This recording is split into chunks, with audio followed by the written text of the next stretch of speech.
Today, no voice need go unheard. Ordinary people are armed with the belief that they are not alone. Through the power of Facebook, Twitter, and even WikiLeaks, thousands of voices have joined together to bring countries to their knees. Is this force a new phenomenon? 50 years ago, Amnesty International launched one of the first ever social networks of activists in the world. Be of good comfort. We have today lit such a candle as shall never be put out. Since 1961, people across the globe have joined forces and demanded action on over 44,000 cases. Peter Benenson sparked a movement of 3 million people into life from his barrister's office in London. I was spurred into that by reading an article about how 2 Portuguese students had been arrested and sentenced to imprisonment for drinking a toast to liberty in a Lisbon restaurant.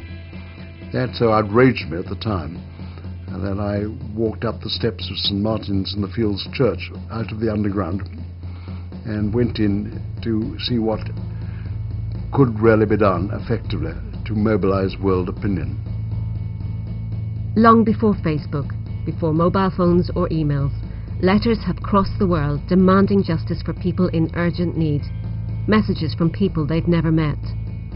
Again and again, we reiterate that the release of political prisoners is the most important thing for all those who truly wish to bring about change in Burma. For over 20 years, Amnesty members campaigned for Aung San Suu Kyi to win back her freedom. When Václav Havel was imprisoned in 1979 simply for his beliefs, a worldwide network of activists refused to forget about him.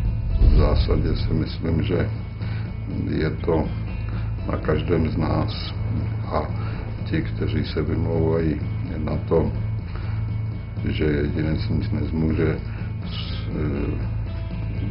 v podstatě se uchylují jenom k výmluvám.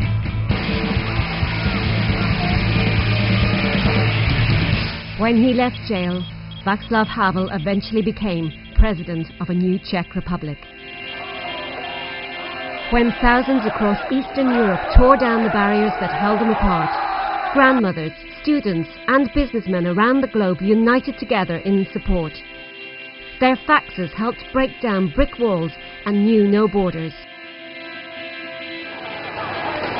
Today, in many countries, people still risk their lives to gather and speak out against regimes that rule them at gunpoint.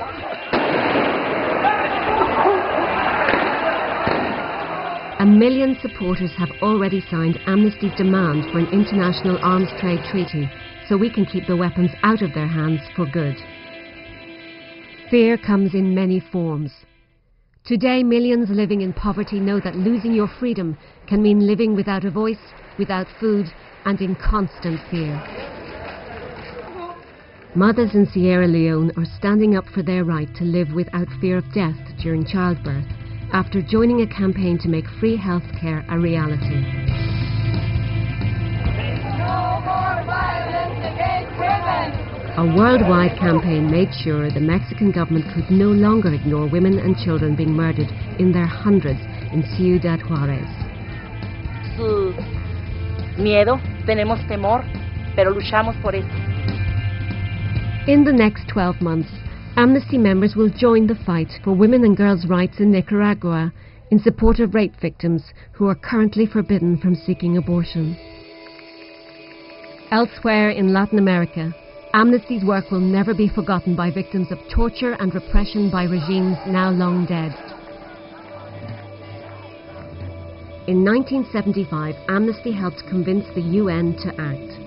May I take it that the Assembly wishes to adopt the Convention against torture and other cruel, inhuman or degrading treatment or punishment? It is so decided. 2 years later, worldwide recognition came with the award of the Nobel Peace Prize. Not everyone was so impressed. Scathing criticisms of Amnesty activists were hurled everywhere, from the US to Soviet Russia. Undaunted, over 1 million people signed petitions to the UN to free all prisoners of conscience. 31 years ago, Amnesty members began a relentless fight against the death penalty, which has helped end executions in 87 countries. Au nom de ses amis à travers le monde, je vous demande, Monsieur le Président, de libérer Kim Song-man.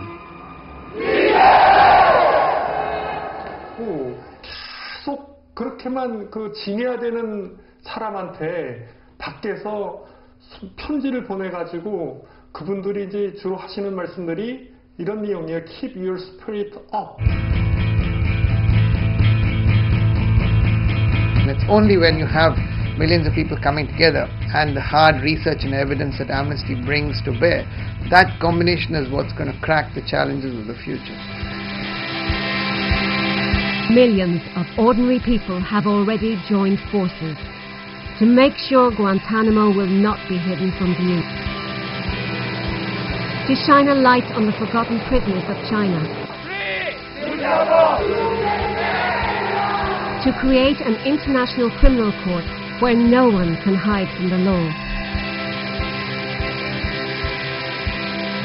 With a 50-year head start and a network of supporters in over 150 countries, the question is, what will we do next?